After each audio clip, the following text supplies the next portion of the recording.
It's a real pleasure for me to be here today.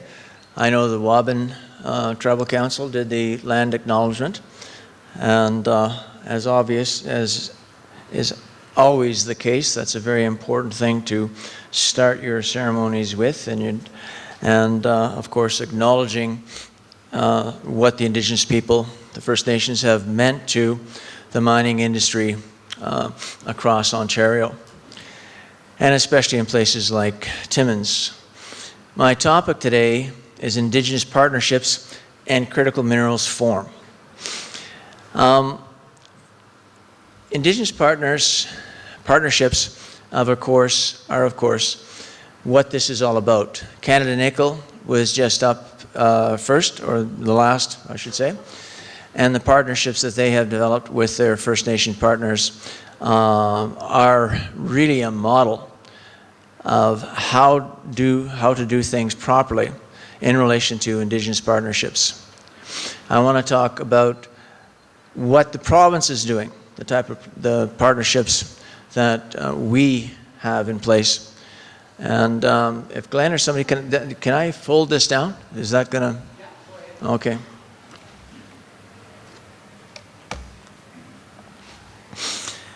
And I'm going to start talking about revenue sharing agreements. Right now we have 8 agreements that span 41 communities across the north. Last week I was just at a conference in Cochrane with the Mushkegowuk Tribal Council. The last presentation before I spoke was the auditor that was responsible for releasing the financial statements for Mushkegowuk Council, the Tribal Council. And he was very pleased to announce the surplus. They have a very healthy surplus with the Mushkegowuk Tribal Council. And he said it's the result of the revenue sharing agreements. The revenue sharing agreements, so you know, is an enlightened piece of legislation where the government, instead of taking the revenues associated with the revenues, the funds that would normally come to the province from the mining sector, and now it's been expanded for forestry sector and aggregate industry, they flow back into between 40 and 45% of that right back into the communities themselves. This is a very important point because those payments enrich the communities directly. And you must remember, again, those funds would have generally come back out into the general revenues associated with the running of the province. So the fact that between 40 and 45% of these revenues come back out to the communities is the way to do it. My ministry is responsible for administering that process. In fact, I just renewed the agreement for 1 year. It will be renewed a year from now. It will be expanded, and we'd probably renew it again for another 5-year period of time. But those are the type of partnerships that this government is interested in, because it takes the money and puts the funds directly back into the communities. And that's where the money has to flow, directly back into the communities, so they benefit from the activities associated with the resources in their traditional territory. Very important. There's no bureaucracy associated with that. The funds travel directly to the communities. They're very similar to the revenue sharing agreements that we had developed when I worked with Plasterdome at Musselwhite. We developed those agreements in the 90s.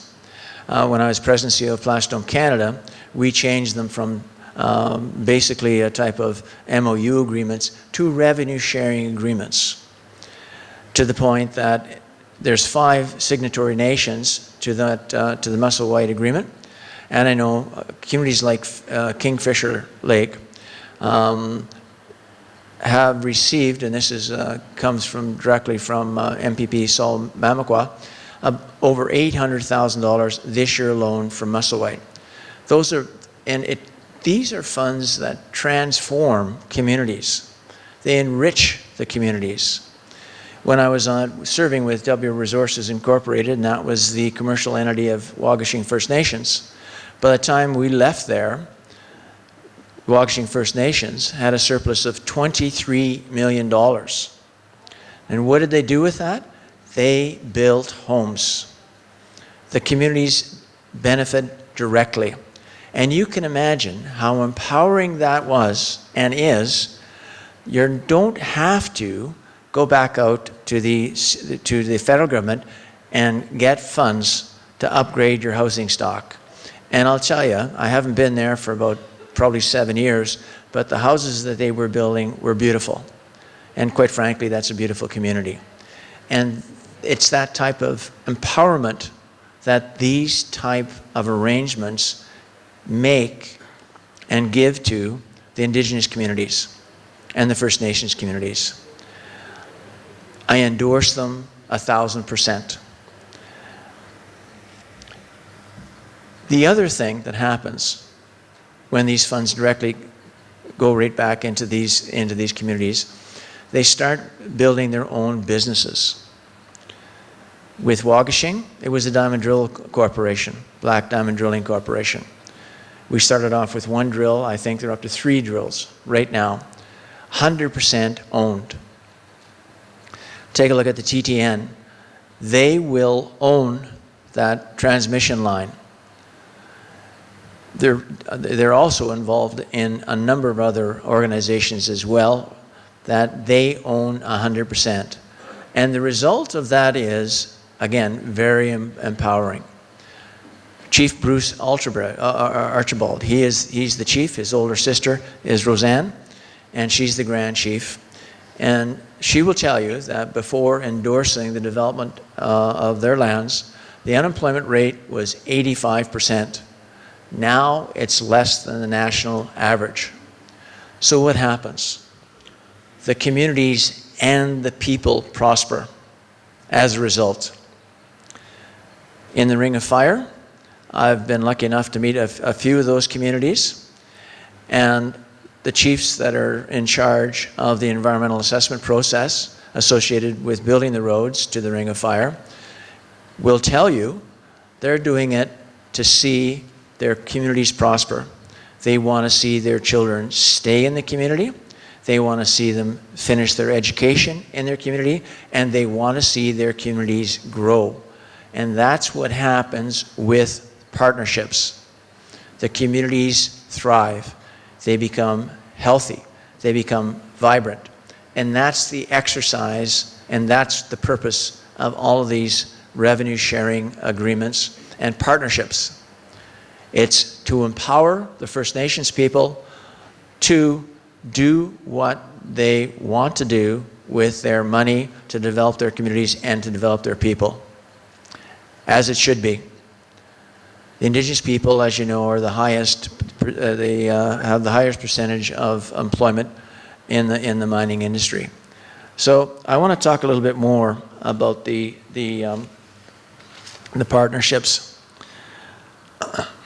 I want to talk about what we see in the Matagami First Nation and Flying Post as a result of the development of Cote Lake.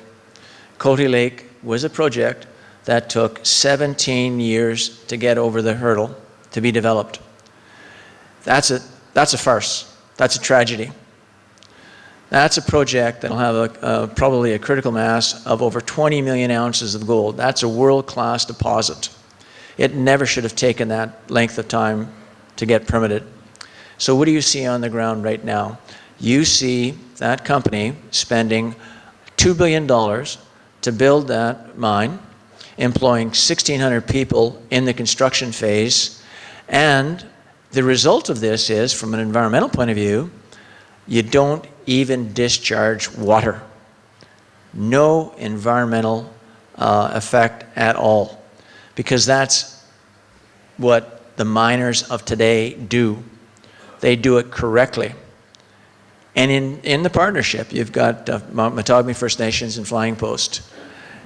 And when you meet the chiefs and the people, they're thriving on the back of those arrangements that they've done, the partnerships that they developed with Cote Lake.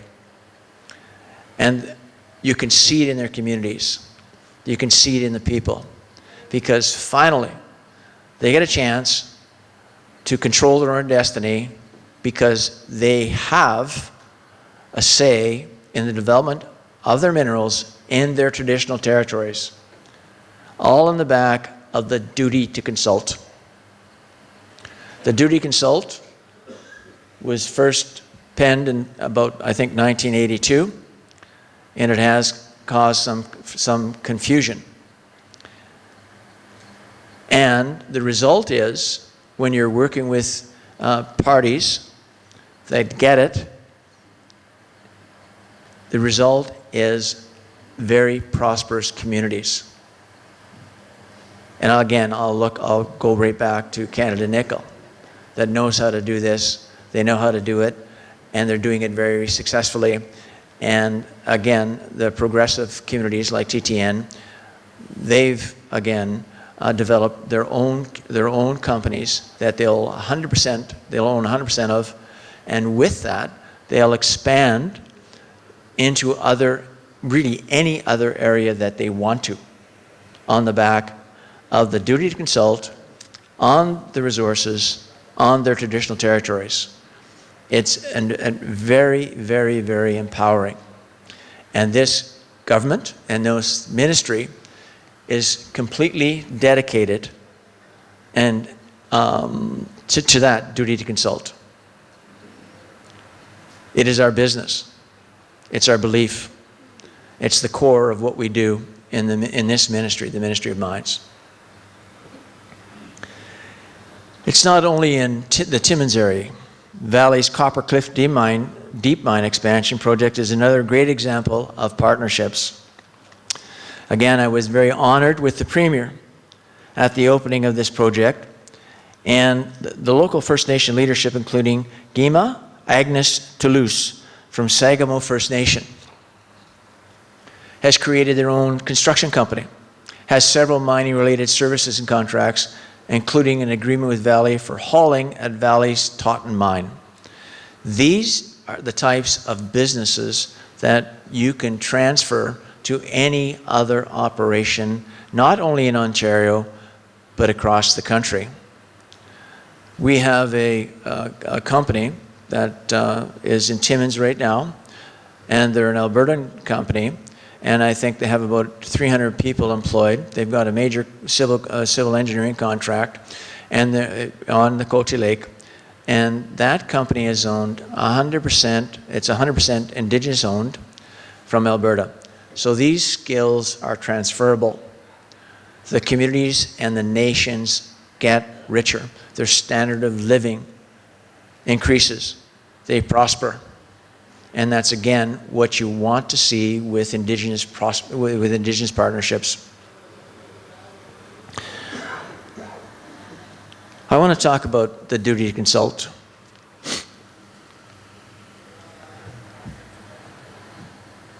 It's something that it's the heart of what we do.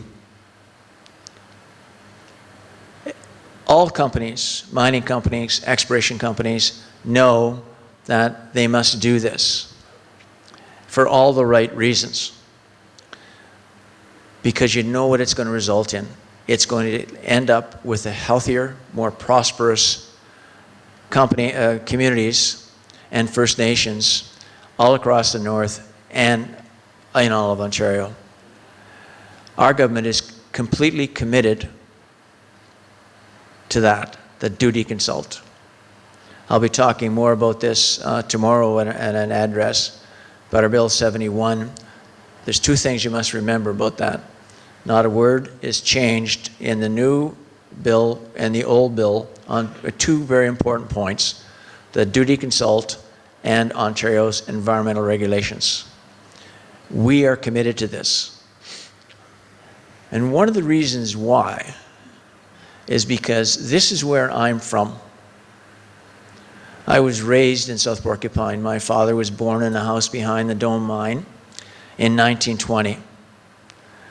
I've been a part of the evolution of the mining sector for quite some time, and I'm extremely proud of how we do business.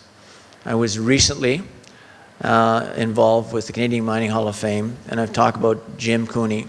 Jim Cooney was just inducted to the Canadian Mining Hall of Fame, and he's the one that introduced to us at Placer Dome in the early 90s the concept of sustainable development.